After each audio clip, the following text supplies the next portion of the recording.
Saludos, estimados estudiantes. Me dirijo a ustedes para tratar algunos aspectos sobre el trabajo de investigación y esclarecer algunas de las dudas que les han surgido, ¿no? Algunos de ustedes y que me han externado a través del correo electrónico. Bueno, en primer lugar tienen que distinguir que el proyecto y la investigación como tal, o la ejecución de la investigación, son cosas muy distintas.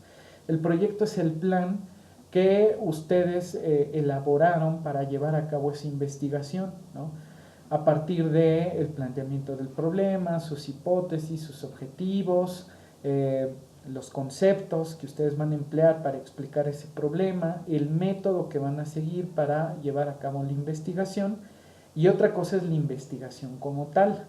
La investigación, lo que ustedes van a tener que hacer es recabar datos, ¿no?, de distintas fuentes, puede ser fuentes escritas, orales, visuales, ¿no?, imágenes, archivos, bueno, documentos de archivo, entrevistas, ¿no?, testimonios orales, notas de prensa, en fin, ¿no? Tienen una amplia variedad de recursos y bueno, pues ustedes van a analizar esos datos o la información que ustedes obtengan a partir de esos recursos y después van a interpretar los datos a partir del método y los conceptos que ustedes diseñaron y posteriormente, bueno, pues van a redactar su informe, ¿no? El trabajo de investigación como tal a través de un discurso escrito, es decir, un texto.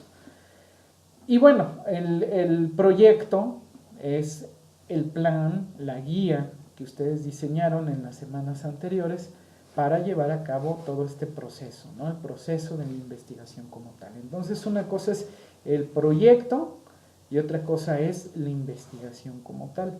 Es como cuando los ingenieros o los arquitectos quieren hacer una construcción.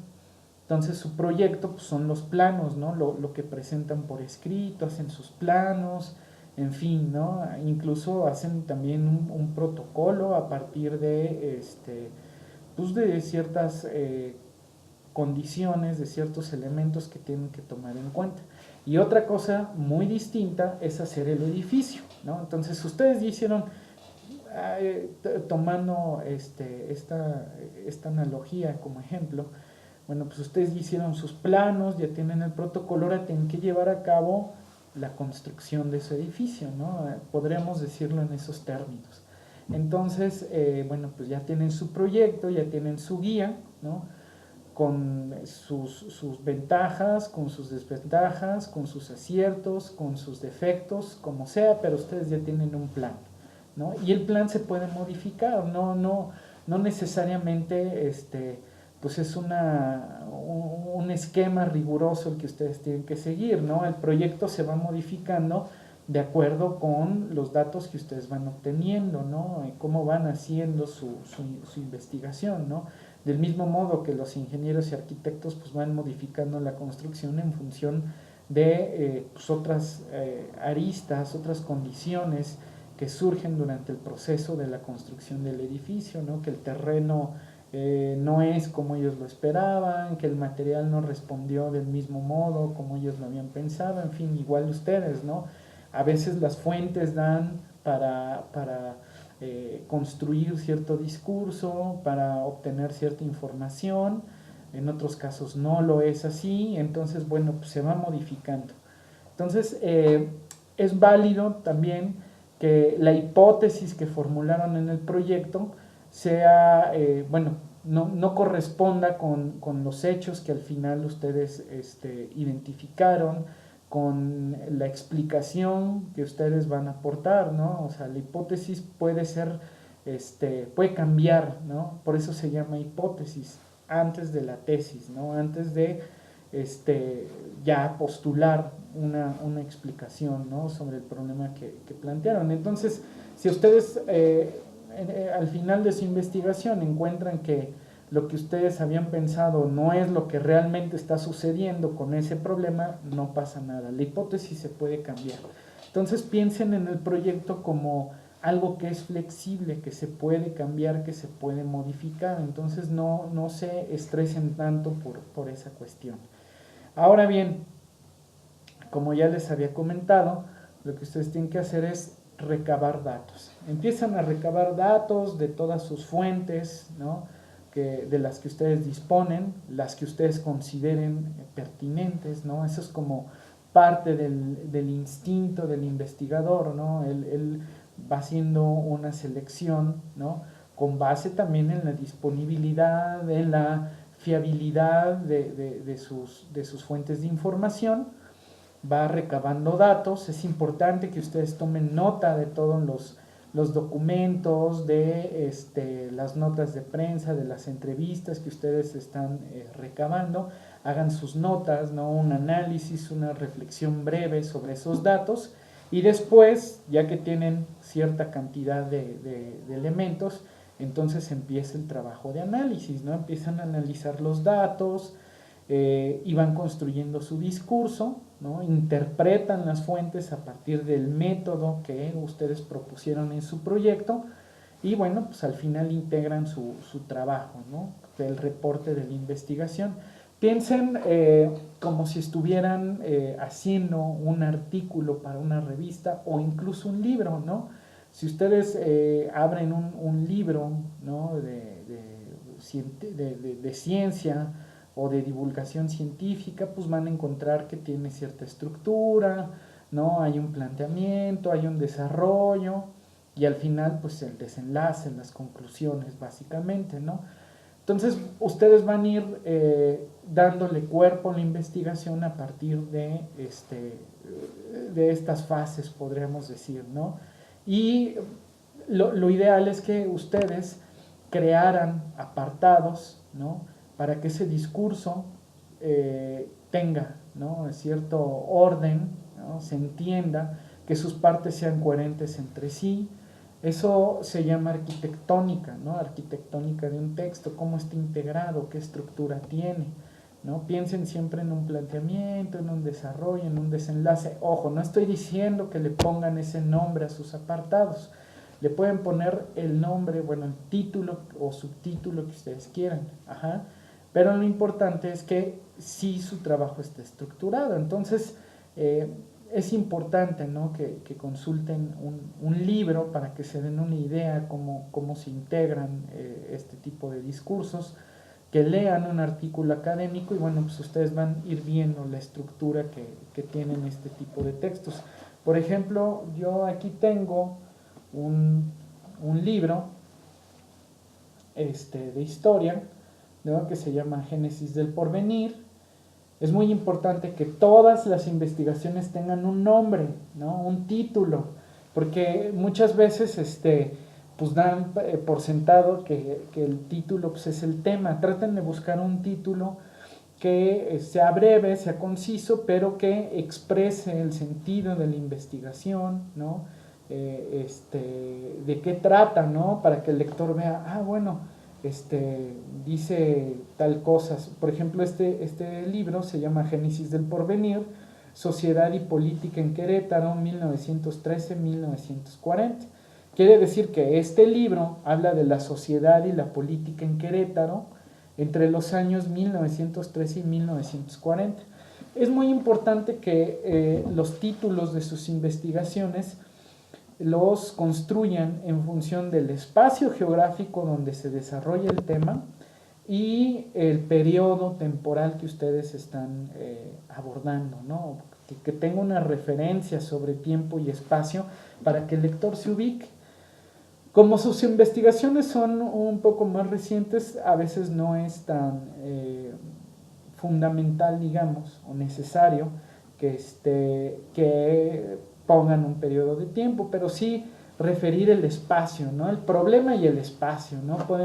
No sé si están ustedes hablando de la violencia de género, pues no le pongan la violencia de género nada más, sino que delimiten el tema a partir del título, ¿no? Digan, bueno, la violencia de género en el municipio de Nezahualcóyotl, ¿no? Un análisis sobre el protocolo de investigación de los cuerpos de policía, de tal adscripción, o qué sé yo, ¿no? Pero eso lo tienen que pues evaluar ustedes, ¿no? Lo tienen que pensar y ver de qué manera van a redactar el título de su investigación. Pero toda investigación debe tener un título. Si no tiene título, pues no genera impacto en el lector se pierde desde un principio, ¿no? Piensen que sus trabajos no nada más van a ser leídos por mí, en algún momento los van a leer profesores que los van a evaluar en el segundo semestre de proyecto terminal. Entonces ellos van a leer sus trabajos y sobre eso pues, van a emitir una calificación, ¿no? Es parte del proceso de esta asignatura, proyecto terminal 1 y 2, ¿no? Entonces al final ustedes van a tener que presentar su trabajo y habrá quien leerá su texto. Entonces es muy importante que tenga una estructura, ¿no? Un orden, el texto, que sea coherente entre sus partes, que se lea de manera fluida, que no sea un texto engorroso, pesado, con datos que a lo mejor a ustedes les pueden parecer interesantes, pero los lectores pueden cuestionar, ¿no? Esa información y en vez de contribuir a que ustedes obtengan, ¿no? Una buena nota, bueno, pues les van a criticar esa parte, ¿no? Entonces sean muy precisos, toda la información que ustedes viertan en su trabajo, que esté bien justificada, que tenga sustento académico, eso es muy importante. Ahora bien, si van a integrar imágenes a su investigación, esas imágenes deben tener relación con el tema y no simplemente deben cumplir la función de ilustrar los hechos, ¿no? No se trata que la imagen ilustre nada más, sino que también explique, la imagen también es parte del discurso. Entonces, si van a meter imágenes, de preferencia que sean fotografías que refieran sobre los hechos y además tienen ustedes que anotar el lugar, la fecha donde se tomó la fotografía y el autor. Si ustedes tomaron las fotos, también anótense, dense crédito, ¿no? En las referencias. Si tomaron la foto, bueno, pues pongan ahí foto tomada por el alumno tal o el autor, ¿no? Entonces sí es muy importante que lleve su nombre si ustedes las toman. Si las tomó otra persona, bueno, pues referir el nombre de esa persona. A veces pues la información hay que clasificarla, hay que ordenarla. No todos los datos, no todas las fuentes, los testimonios, pues son relevantes o forman parte del cuerpo duro del texto. Entonces, si los quieren integrar a su trabajo, métanlos en un anexo. Abran un anexo y ahí meten, ¿no? Por ejemplo, mapas, gráficos, fotografías, entrevistas, testimonios, en fin, ¿no? Todo eso lo pueden meter en los anexos, obviamente de manera ordenada, ¿no? Un anexo para puros mapas, por decir, ¿no? Otro anexo para puros testimonios orales, otro anexo para gráficas. Los anexos no cuentan como parte de el trabajo duro, entonces digamos el cuerpo de la investigación o de los avances que están por presentar es de 8 a 12 cuartillas. Bueno, esas 8 o 12 cuartillas son independientes a la extensión de sus anexos. Ahí pueden meter todos estos elementos que yo les estoy mencionando sin ningún problema, no cuentan como parte de su texto duro, ¿no? Del discurso de la investigación, ¿no? Son como que complementarios. Por ejemplo, este libro, bastante grueso por cierto, abrió varios anexos y por ejemplo tiene un anexo para documentos, ¿no? No se ve claramente, pero tiene un anexo para documentos, tiene otro anexo para gráficos, ¿no? Tiene ahí sus gráficas y ustedes ahí pueden ver, ¿no? Que abre un anexo para eso, puede tener también imágenes, en fin. Y al final debe de ir pues todas las referencias documentales, ¿no? los libros que leyeron, los artículos, notas de prensa, documentos de archivo, bases de datos, elementos multimedia, todo eso tiene que ir referido de acuerdo con el estilo APA al final de su texto. Entonces, pues básicamente de eso trata la investigación. Les repito, es recabar información, analizar esa información, interpretarla y redactar, ¿no?, el informe de la investigación. Y al final, ¿no?, lo que debe cumplir en general ese texto, pues es explicar el problema que ustedes formularon en su proyecto de investigación, ¿no?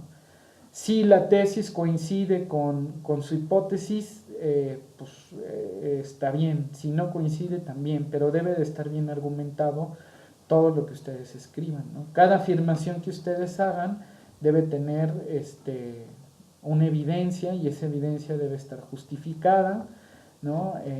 Entonces, bueno, pues así deben integrar ustedes su investigación, ¿no? Realmente no es nada del otro mundo, ¿no? Pensando, ¿no?, en las características del trabajo, pero sí es una labor un poco ardua, en el sentido de que, bueno, pues se debe buscar la información, se tiene que analizar críticamente, ¿no? Si ustedes tienen varios testimonios, bueno, pues hay que confrontarlos unos con otros, en fin, ¿no? Hay que hacer ahí un ejercicio académico importante, ¿no? Reflexionen sus opiniones, no hagan opiniones a la deriva, hagan una interpretación con base en los métodos que ustedes consideren apropiados, ¿no? Ahí tienen toda la libertad para elegir el método que mejor les convenga. Pueden cambiar el método que formularon en el proyecto, ¿no?, que integraron a ese trabajo. Bueno, lo pueden, ¿no? Si ustedes consideran que tienen una herramienta mejor para explicar el problema, pues adelante, ¿no? No hay ningún impedimento, ¿no?, por mi parte para que lo hagan. Entonces, bueno, espero que les haya quedado un poquito más claro qué es lo que tienen que hacer. De cualquier manera, bueno, pues estoy al pendiente de sus quejas, de sus dudas, de sus comentarios a través del foro, a través de mi correo electrónico. Lean el texto de Booth, de Wayne y Column, que les recomendé, de cómo convertirse en un hábil investigador. Ahí vienen, ¿no?, algunos